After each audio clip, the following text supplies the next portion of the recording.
Hello students, आप सभी का वेलकम है आपके YouTube channel Sanskar education hub पर। A very good morning to all of you. Last lecture में हम लोगों ने स्टडी किया था लॉ ऑफ केमिकल कॉम्बिनेशन, जिसके अंदर हमने 2 लॉज को कम्प्लीटली डिटेल में डिस्कस कर लिया था, law of conservation of mass and law of constant proportion. Rest of 3 laws को हम आज के लेक्चर में डिटेल में डिस्कस करेंगे, जिसमें से हम फर्स्ट जो है वो स्टार्ट कर रहे हैं आज के लेक्चर में law of multiple proportion. Law of multiple proportion की अगर बात की जाए तो this law was given by Dalton. किसने दिया है लॉ आपको? डॉल्टन ने इन 1803। ठीक है, तो this law was given by Dalton in 1803 और डॉल्टन ने इसी के अकॉर्डिंग टू दिस लॉ, अगर हम बात करें एक और इंपॉर्टेंट पॉइंट की, तो according to this law Dalton also give atomic theory.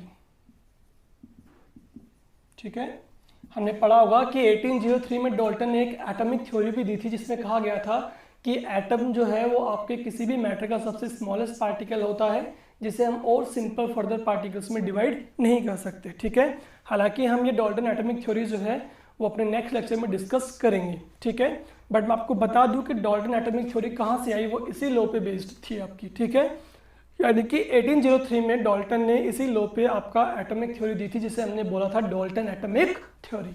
ठीक है, अगर हम इस लॉ की बात करते हैं तो ये लॉ क्या होता है वो देखिए। This law states that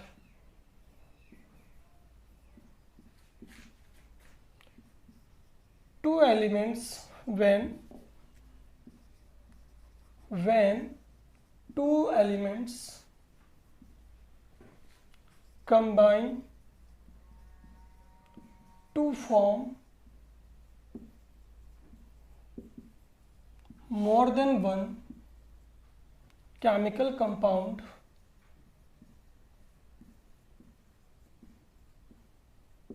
then the different masses of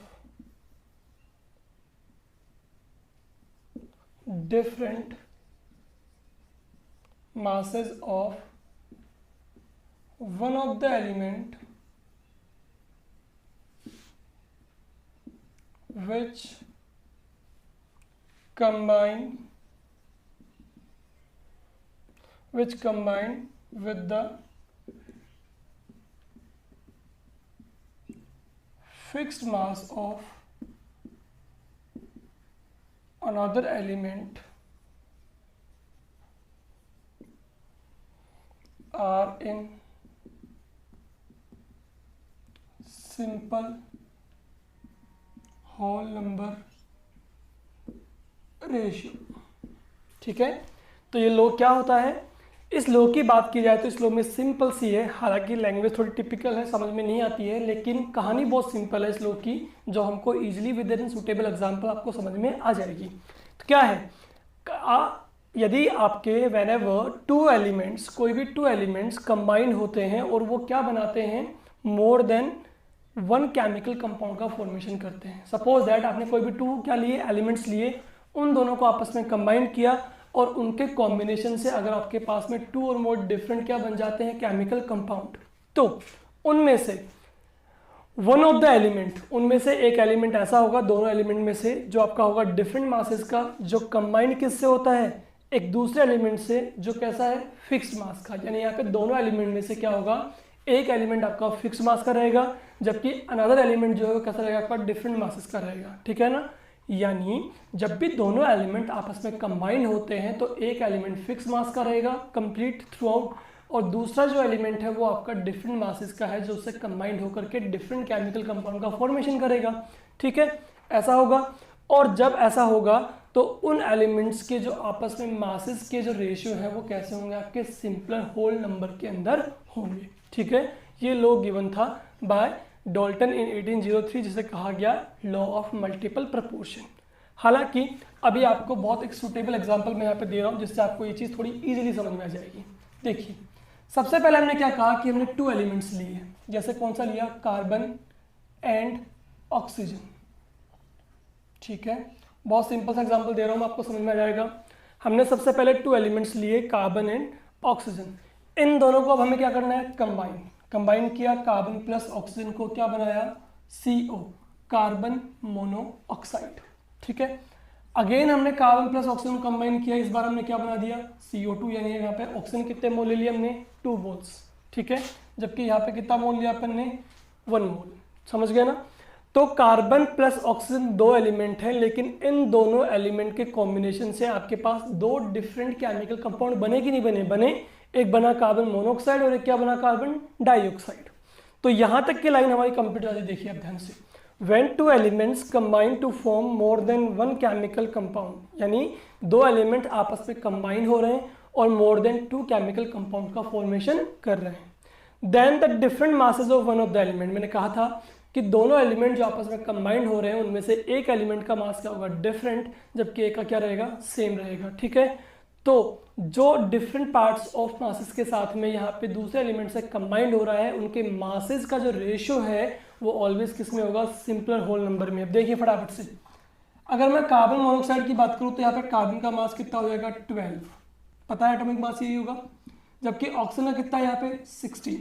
carbon की बात करूँ तो कितना है, 12, जबकि ऑक्सीजन का कितना है, 32, बिकॉज यहाँ पे ऑक्सीजन के कितने एटम्स काम में ले रहे हैं, यहाँ पे 2 एलिमेंट्स यहाँ पे यूज हो रहे हैं, तो यहाँ पे आपका 32 मास हो जाएगा। ठीक है, चलिए, तो यहाँ पे कार्बन तो कैसा हो गया आपका, फिक्स्ड मास का, जबकि ऑक्सीजन का मास क्या है, वेरी कर रहा है, यानी ये डिफरेंट मासेस के साथ में है।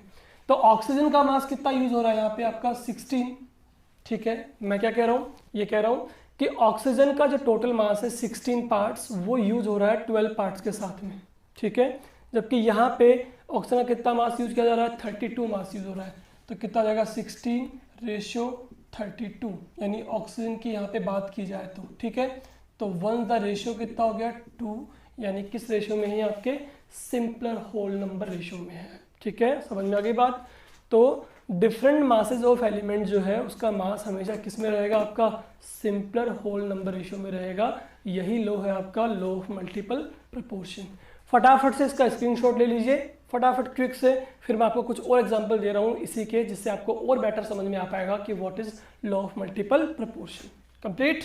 चलिए अब देखिए क्या होगा आगे।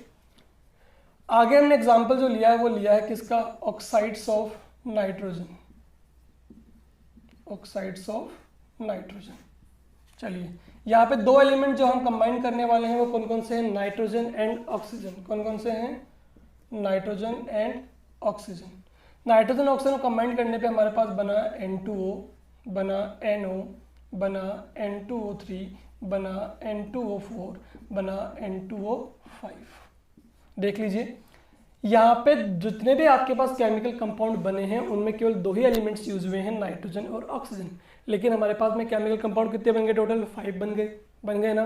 ठीक है, तो अब देखिए इसमें नाइट्रोजन का मास कितना यूज हुआ, 28। नाइट्रोजन का मास 14 होता है, टोटल 2 नाइट्रोजन है, कितना होगा, 28 हो गया। रेशियो ऑक्सीजन का मास कितना हो गया, 16। सबका निकाल लें, नाइट्रोजन का 14, ऑक्सीजन का 16, नाइट्रोजन का 28, 28, 28।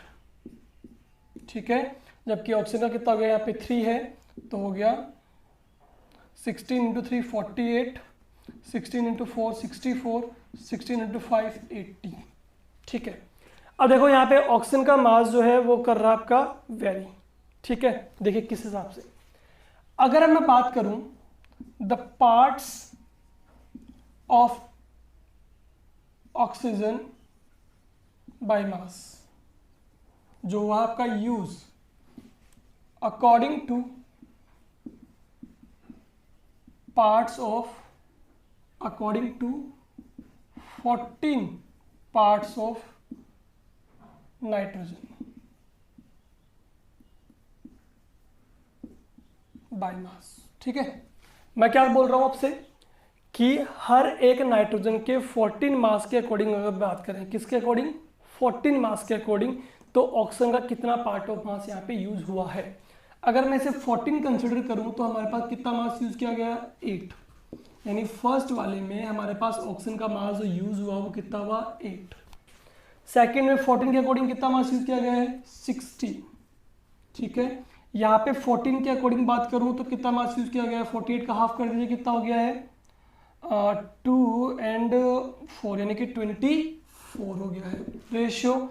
अगर मैं यहाँ पे 14 के अकॉर्डिंग बात करूँ तो यहाँ पे मेरे पास कितना आ गया है 32 आ गया है। यहाँ पे 14 बाई मास के अकॉर्डिंग बात करूँ तो मेरे पास कितना यूज़ हुआ मास 40 यूज़ हुआ है। समझ गए।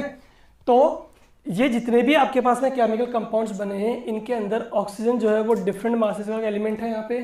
तो इनके जितने भी पार्ट्स ऑफ मास यहाँ पे यूज़ किए गए हैं according to 14 parts of nitrogen वो है 8, 16, 24, 32 एंड 40। निकाल लीजिए 1 the ratio 2 the ratio 3 the ratio 4 the ratio 5, यानी कि अगेन किस में है सिंपलर होल नंबर रेशियो में आपका ये यहाँ पर है। इसी को हम बोलेंगे लॉ ऑफ मल्टीपल प्रोपोर्शन। समझ में आया। व्हेन टू एलिमेंट्स जब आपस में कंबाइन हो और 2 और मोर केमिकल कंपाउंड्स का फॉर्मेशन करें तो उनमें से different masses of one element जो कंबाइन होता है fix mass of another element के साथ में, तो उनका मास का जो रेशियो है बाय मास रेशियो वो ऑलवेज किस में होगा आपका, वो होगा सिंपलर होल नंबर रेशियोज में। चलिए एक और एग्जांपल को हम फटाफट से देख लेते हैं जो आपका है hydrogen plus oxygen. Hydrogen plus oxygen, पता है हाइड्रोजन प्लस ऑक्सीजन को कंबाइन करने पे आपके पास H2O भी बनता है। हाइड्रोजन प्लस ऑक्सीजन को कंबाइन करने पे आपके पास H2O2 यानी कि हाइड्रोजन परऑक्साइड भी बनता है। यहाँ पे अगर मैं हाइड्रोजन की बात करूँ तो हाइड्रोजन का रेशियो जो है मास का वो कितना रहेगा, यहाँ पे 2 है। हाइड्रोजन का मास 1 होता है, टोटल 2 हाइड्रोजन है तो कितना हो गया 2। यहाँ पे ऑक्सीजन की बात करूँ तो यहाँ पे कितना हो गया 16, जबकि यहाँ पे कितना हो गया 32। तो 2 पार्ट्स के अकॉर्डिंग यहाँ पे ऑक्सीजन का मास जो यूज किया जा रहा है वो कितना है, एक में 16 है एक में 32 है। तो ऑक्सीजन का रेशियो कितना हो गया 16 रेशियो 32 यानी कि 1 द रेशियो 2 हो गया है। यानी ये भी किस में है, सिंपलर होल नंबर रेशियो में है। तो ये लॉ हुआ आपका law of multiple proportion. Clear है आपको, समझ में आ गई कहानी आपको। जब 2 एलिमेंट्स कंबाइन होके डिफरेंट केमिकल कंपाउंड्स बनाते हैं तो जो एलिमेंट डिफरेंट मासेस के होते हैं जो कंबाइन होते हैं fix mass of another element के साथ में, उनका बाय मास रेशियो जो है वो आपका क्या होगा, सिंपल होल नंबर रेशियो में रहेगा। ठीक है, कंप्लीट। चलिए अब हम बात करते हैं अपने फोर्थ लॉ पर। किस पे बात करते हैं, फोर्थ लॉ पे, जो है आपका लॉ ऑफ रेसिप्रोकल प्रोपोर्शन। क्या है, लॉ ऑफ रेसिप्रोकल प्रोपोर्शन। बहुत अच्छा लॉ है ये भी, देखिए क्या है ये law.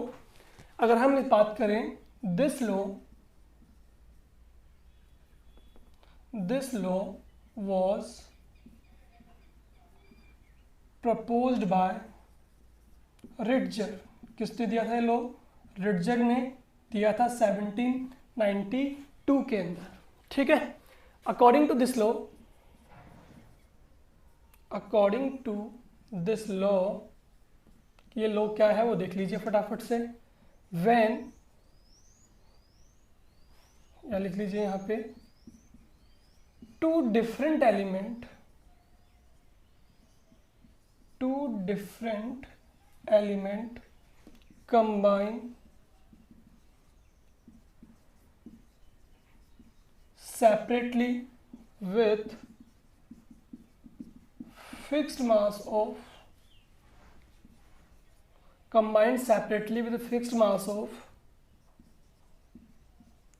third element, then the ratio in which they do so will be same or some simple multiple of ratio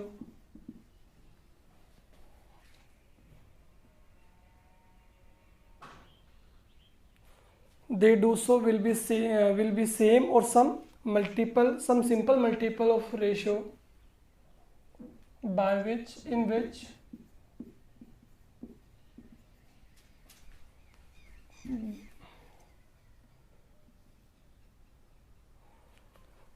क्या लो है आपका, two different elements combine separately, जब कोई भी दो डिफरेंट एलिमेंट सेपरेटली कंबाइन करते हैं किसी थर्ड एलिमेंट के साथ जिसका मास कैसा है, फिक्स, देन जिस रेशियो में वो दोनों होते हैं, ठीक है, वो रेशियो आपका या तो रहेगा सिंपल सेम रेशियो या फिर रहेगा आपका simple multiple of ratio in which they combine to each other, combine to each other. अब भी आपकी लैंग्वेज टिपिकल है, लेकिन कहानी में फिर कह रहा हूँ बहुत सिंपल सी है। क्या है कहानी? कहानी ये है, आपके पास कोई दो डिफरेंट एलिमेंट है, एलिमेंट कैसे होने चाहिए, डिफरेंट, ठीक है, कोई भी दो डिफरेंट एलिमेंट है, ठीक है, और वो दोनों डिफरेंट एलिमेंट आपके सेपरेटली किसी थर्ड एलिमेंट से क्या करते हैं, रिएक्शन करते हैं, ठीक है, मतलब दोनों एलिमेंट अलग अलग डिफरेंट डिफरेंट, वो एलिमेंट आपने दो जो स्टार्टिंग के एलिमेंट लिए हैं वो एलिमेंट किसी थर्ड एलिमेंट से क्या कर रहे हैं, रिएक्शन कर रहे हैं, कंबाइंड हो रहे हैं, जिसका मास कैसा है, फिक्स्ड है, ठीक है। तो जो रेशियो, जो बाय मास ऑफ रेशियो उन दोनों का थर्ड एलिमेंट के साथ रहेगा, वो रेशियो उनके आपस में कंबाइन होने के रेशियो के क्या रहेगा, या तो सेम रहेगा या मल्टीपल प्रोपोर्शन में रहेगा, ठीक है। ये कहा गया है लॉ ऑफ रेसिप्रोकल प्रोपोर्शन के अंदर, ठीक है। ऐसे समझने से बेटर आपको समझ में आएगा विद सुटेबल एग्जाम्पल। चलिए एग्जाम्पल देखते हैं। तो इसका मतलब देखो क्या हुआ, सबसे पहले यहाँ पे इस लॉ में ये कहा गया कि आपके पास टू डिफरेंट एलिमेंट होने चाहिए जो रिएक्ट कैसे करें, थर्ड एलिमेंट से, यानी कुल मिलाकर के बात करें तो इसमें टोटल 3 एलिमेंट्स को यूज किया जाएगा, ठीक है, जहाँ पे दो डिफरेंट एलिमेंट किसी तीसरे एलिमेंट के साथ क्या कर रहे हैं, सेपरेटली रिएक्शन कर रहे हैं। चलो देखो फटाफट से स्क्रीनशॉट ले लो इसका। तो चलो अब देखो फटाफट से क्या होगा। मान लीजिए आपके पास में दो एलिमेंट कौन कौन से हैं, एक है आपका सल्फर, एक है आपका ऑक्सीजन, ठीक है। स्टार्टिंग में हमने कहा टू डिफरेंट एलिमेंट, दोनों डिफरेंट एलिमेंट ले लिए अपन ने। अब ये दोनों डिफरेंट एलिमेंट सेपरेटली का मतलब अलग अलग, ये अलग रिएक्शन शो करेगा, ये अलग रिएक्शन शो करेगा, किसी थर्ड एलिमेंट से रिएक्शन कर रहे हैं जो कौन है आपका, हाइड्रोजन। सपोज कीजिए सल्फर ने पहले हाइड्रोजन से रिएक्शन की तो क्या बनाया, H2S गैस का फॉर्मेशन किया, ठीक है। अब ऑक्सीजन ने वाटर से रिएक्शन करवाई तो सिंपल कंपाउंड क्या बनाया, H2O बनाया, ठीक है। ये किया, समझ गए ना मेरी बात को, क्या कहना चाह रहा है ये लो ये कहना चाह रहा है कि दो डिफरेंट एलिमेंट जो है वो किसी थर्ड एलिमेंट जिसका मास फिक्स होता है उससे क्या करते हैं, कंबाइन होते हैं और क्या बनाते हैं, कंपाउंड बनाते हैं, ठीक है। चलिए तो बताइए इसमें और इसमें दोनों जब कंबाइन हो रहे हैं तो क्या बना रहे हैं, H2S। तो इसमें सल्फर का बाईमास रेशियो कितना है, 32 है, और हाइड्रोजन का 2 रेशियो 32 हो गया आपका, ठीक है। समझ में आ गई बात आपको। यहाँ पे हाइड्रोजन कितना आ रहा है, 2 आ रहा है इसका मास, जबकि ऑक्सीजन का कितना हो जाएगा, 16। ये भी आपको क्लियर हो गया, ठीक है, समझ में आ गई। अब क्या होगा, इसका मतलब यहाँ पे सल्फर का जो मास यहाँ पे यूज किया जा रहा है उसका रेशियो कितना है, 32 है, जबकि ऑक्सीजन का यहाँ पे जो यूज किया जा रहा है वो कितना है, 16। तो टोटल कितना हो गया, 16 रेशियो 32 हो गया। यहाँ पे देख लीजिए आप, 16 मास किसका है, ऑक्सीजन का जो इससे रिएक्शन कर रहा है, सल्फर का मास कितना है, 32 जो आपका हाइड्रोजन से रिएक्शन करके H2S बना रहा है। ये दोनों मास मैंने यहाँ पे नोट कर लिए हैं, ठीक है। अब तीसरी बात क्या थी, चलो इनका जो रेशियो था वो तो ठीक है, अब इनका आपस में कंबाइन होने का बाईमास रेशियो क्या है। तो देखो आपस में जब कंबाइन होंगे तो क्या बनाएंगे, SO2 सल्फर डाइऑक्साइड। तो यहाँ पे सल्फर का मास कितना यूज कर रहे हो बताओ, 32 कर रहे हो, बिल्कुल सही है। यहाँ पे ऑक्सीजन का मास कितना यूज कर रहे हो, 16 इंटू 2 कितना कर रहे हो, 32, यानी 32 रेशियो 32। तो कर ले सॉल्व, 16 1 जा 16, 16 2 जा 32, 32 1 जा 32, 32 1 जा 31 या 32, यानी कि टोटल कितना हो गया, यहाँ पे 1 द रेशियो 1, यहाँ पे 1 द रेशियो 2 हो गया। अब इनको आपस में हम क्या कर लेंगे, इनको हम कर लेंगे आपस में डिवाइड की, कैसे आएगा आपके पास, तो ये तो हो गया आपका 1/2 और इसको डिवाइड करेंगे तो कितना है, 1/1, ठीक है। तो आपके पास टोटल देख लो कितना आ गया है, आपके पास 1 द रेशियो 2 आ गया है, ठीक है। यानी ये किस में हो गया, आपके सिंपल मल्टीपल प्रोपोर्शन या सिंपल होल नंबर रेशियो में आपके पास आ गया है। समझ गए कि नहीं समझे, क्या था ये लो कि व्हेन टू डिफरेंट एलिमेंट जो हमने लिए सल्फर एंड ऑक्सीजन, ये किसी थर्ड एलिमेंट से क्या करें, रिएक्शन करें, ठीक है, और क्या बनाए, कंपाउंड H2S एंड H2O। तो इनका बाईमास रेशियो जो होगा दोनों का कितना है, यहाँ पे सल्फर कितना आ रहा है 32, यहाँ पे कितना आ रहा है ऑक्सीजन 16 रेशियो 32 हमने ले लिया है, ठीक है। वो रेशियो बाई मास रेशियो जो है वो इनके आपस में कंबाइंड होने के बाई मास रेशियो के क्या होगा, या तो सिंपल होल नंबर रेशियो में होगा या सिंपल मल्टीपल प्रपोर्शन में होगा, ठीक है। ये आपका लो था, ठीक है। चलो इसको एक और बार सोल्व कर लेते हैं। चलिए ले लेते हैं, हमने लिया एक एग्जांपल और ले लेते हैं। यहाँ पे अपन एक लिया कार्बन, एक लिया सल्फर, ठीक है, ठीक है, या ऑक्सीजन ले लो, यहाँ पे कोई दिक्कत नहीं है, ठीक है। कार्बन ले लिया और ऑक्सीजन ले लिया, ये किसी थर्ड एलिमेंट से रिएक्शन कर रहा है जो कौन है अगेन आपका हाइड्रोजन मान लो, ठीक है, ले लिया आपने, ठीक है। अब देखिए क्या हुआ,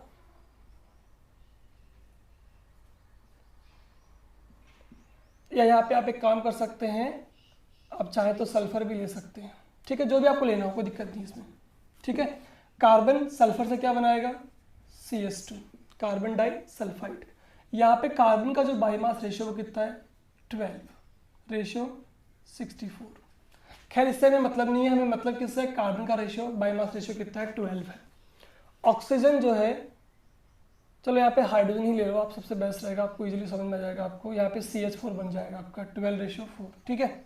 यहाँ पे ऑक्सीजन और हाइड्रोजन रिएक्शन करेगा, क्या बन जाएगा आपके पास में H2O बन जाएगा, ठीक है। तो क्या बना यहाँ पे बन जाएगा आपका ऑक्सीजन का बायोमास रेशियो कितना है 2 रेशियो 16 है, ठीक है। तो चलिए यहाँ पे रेशियो काउंट कर लीजिए, यहाँ पे कितना है 12, यहाँ पे कितना ऑक्सीजन का 16, तो 12 रेशियो कितना हो गया आपके पास में 16, यानी कि कार्बन एंड ऑक्सीजन का बायोमास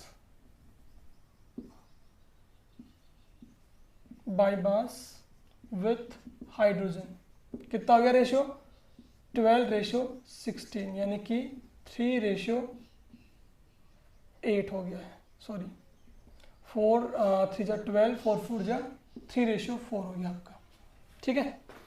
अब बात करें कार्बन एंड ऑक्सीजन के आपस में कॉम्बिनेशन की, तो क्या बनेगा CO2 बनेगा, ठीक है। कार्बन का रेशियो कितना हो गया यहाँ पे 12 रेशियो, ऑक्सीजन का कितना हो गया 16 इंटू 2 32, तो काउंट कर लीजिए इसे कितना आ गया 4 3 जा 12 और 4 8 जा 32, यानी कि 3 रेशियो 8 आ गया है, ठीक है।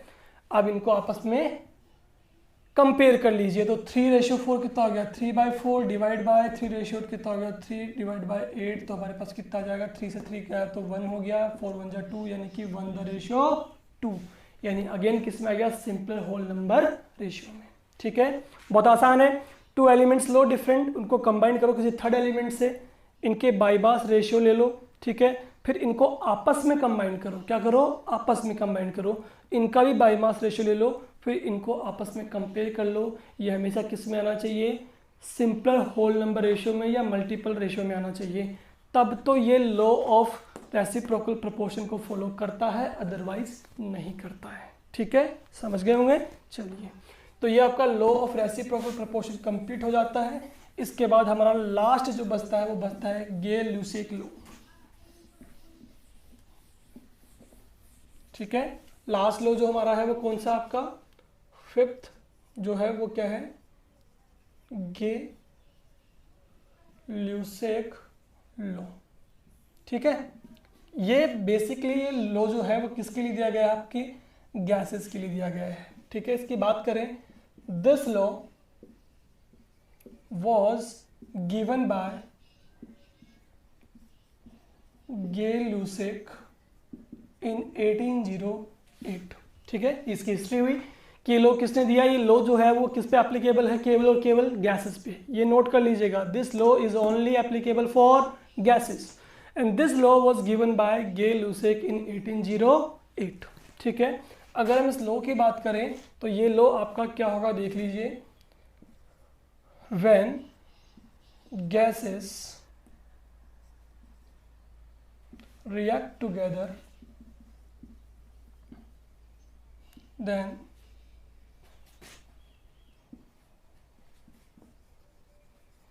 they do so in simple ratio of volume,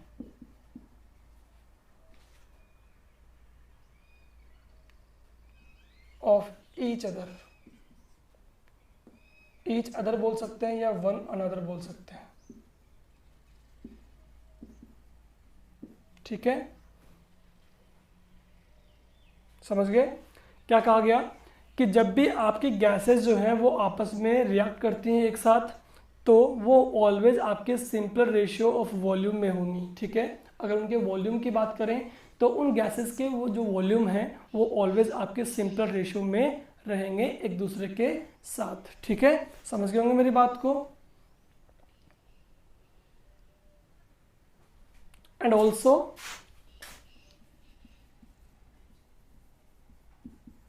to the volume of product provided all gases at constant temperature and pressure। ठीक है, क्या कहा गया कि जब भी कोई आपकी गैसेस आपस में रिएक्ट करती हैं और उनसे बनने वाला प्रोडक्ट भी क्या है, आपका गैस है। ठीक है, तो वो गैसेस जो आपस में रिएक्ट कर रही हैं उनको अगर अपन बाय वॉल्यूम देखते हैं तो वो उनके जो वॉल्यूम्स हैं वो ऑलवेज किस में होने चाहिए, सिंपलर रेशियो में होने चाहिए एक दूसरे से। ठीक है, साथ में जो आपका प्रोडक्ट बना है उसका वॉल्यूम भी उनके साथ क्या होना चाहिए, सिंपलर रेशियो में ही होना चाहिए। ठीक है, अगर हमें वो सारी इंफॉर्मेशन सारी गैसेस किस पे प्रोवाइड की गई हैं, कांस्टेंट टेम्परेचर और कांस्टेंट प्रेशर पे। ठीक है, एफ अगर हम बात करें किसी केमिकल रिएक्शन की जिसमें रिएक्टेंट भी गैसेस हैं, प्रोडक्ट भी गैसेस हैं, टेम्परेचर प्रेशर क्या दिया गया आपको, कांस्टेंट, तो उस केस में उन सारी गैसेस के यानी कि रिएक्टेंट एंड प्रोडक्ट और रिएक्टेंट दोनों जितनी भी गैसेस आपके पास बनी हुई हैं वो सारी की सारी आपकी सिंपलर रेशियो में होंगी बाय वॉल्यूम। ठीक है, ये आपका लो था, गे लुसेक ने जो दिया था। एग्जाम्पल से आपको समझा देता हूँ।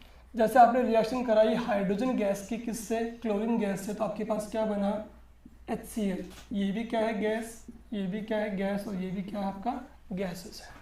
तीनों गैसेस फॉर्म में बने हुए हैं, कांस्टेंट टेम्परेचर प्रेशर पर है आपकी रिएक्शन। तो देखिए यहाँ पे अपन ने हाइड्रोजन के कितने वॉल्यूम यूज करा, 1 वॉल्यूम। कितना यूज करा, 1 वॉल्यूम। यहाँ पे क्लोरीन का कितना वॉल्यूम यूज किया, 1 वॉल्यूम यूज किया। तो हमारे पास कितना वॉल्यूम बन गया, 2 वॉल्यूम ऑफ HCl बन गया। ठीक है, इसका मतलब हाइड्रोजन गैस, क्लोरीन गैस और HCl तीनों का जो वॉल्यूम का रेशियोज है वो कितना है, 1:1:2, यानी किस में है, आपका सिंपलर होल नंबर रेशियो में लाइज कर रहा है। इसका मतलब ये गैस गे लुसेक लॉ को फॉलो करता है। ठीक है, अगर कोई भी केमिकल रिएक्शन में रिएक्टेंट एंड प्रोडक्ट दोनों ही आपके गैसेस फॉर्म में हैं, कांस्टेंट टेम्परेचर प्रेशर पे गिवन है, तो उन गैसेस के जो वॉल्यूम है वो ऑलवेज आपके सिंपलर होल नंबर रेशियो में लाइज करेंगे, तब तो वो गे लुसेक लॉ को फॉलो करता है, अदरवाइज नहीं करेगा। ठीक है, फटाफट से इसका स्क्रीनशॉट ले लीजिए। एक क्वेश्चन इस पे मैं आपको करवा देता हूँ। चलिए देखिए, एक क्वेश्चन आपको दिया गया है, 200 ml of methane burns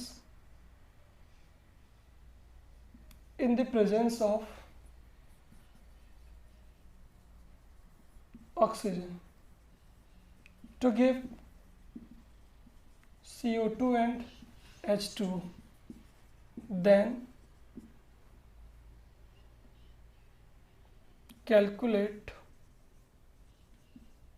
required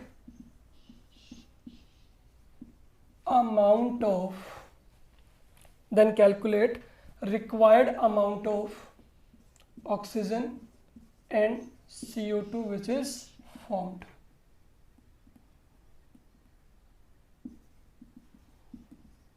ठीक है, तो क्वेश्चन क्या है आपके पास, क्वेश्चन ये है कि आपके पास 200 ml ऑफ मीथेन है जिसको हमने क्या किया, बर्न किया, किसके प्रेजेंस में, O2 के प्रेजेंस में, ऑक्सीजन के प्रेजेंस में। अब तुम्हें याद आ जाएगा कि ये एक हाइड्रोकार्बन स्पीसीज है, ऑक्सीजन की प्रेजेंस में इसको हम बर्न कर रहे हैं, इसका मतलब रिएक्शन कैसी हुई, आपकी कंबंशन। कैसी हुई, कंबंशन। ठीक है, जिससे क्या मिलेगा पता ही है, CO2 मिलेगा और H2 मिलेगा, साथ में लाइट एनर्जी बाहर निकलेगी। तो रिएक्शन लिख लेते हैं। सबसे पहले मीथेन लिया, इसको हमने O2 के प्रेजेंस में कंबंस किया, तो हमारे पास क्या बनेगा, CO2 plus H2O plus light and energy.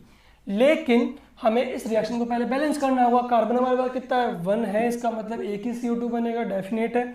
Hydrogen total कितने हैं 4 है, इसका मतलब यहाँ पे आपके पास वाटर मॉलिक्यूल जो है वो कितने बन जाएंगे 2 मोल बन जाएंगे। ठीक है, बताओ कितना ऑक्सीजन यहाँ पे यूज कर लिया अपन ने, 2 ऑक्सीजन यहाँ यूज कर लिए और 2 ऑक्सीजन यहाँ यूज कर लिए, इसका मतलब टोटल ऑक्सीजन कितने यूज कर लिए अपन ने 4 का मतलब यहाँ क्या लग जाएगा 2 मोल लग जाएगा। ठीक है, बैलेंस हो गई आपकी, ये कंबंशन रिएक्शन है। तो फटाफट से देख लेते हैं इसको। ये आपका गैस है, ये आपका गैस है, ये आपका गैस है, लेकिन ये आपका लिक्विड है, इसका मतलब इस पे आपकी ये गेल-लुसेक लॉ है वो इस वाले प्रोडक्ट पे एप्लीकेबल नहीं होगा, इन तीनों पे ही एप्लीकेबल हो जाएगा। तो बात करें इसके, तो इसकी बात करेंगे तो कितना वॉल्यूम ले रहे हैं भैया 1 वॉल्यूम ऑफ मीथेन।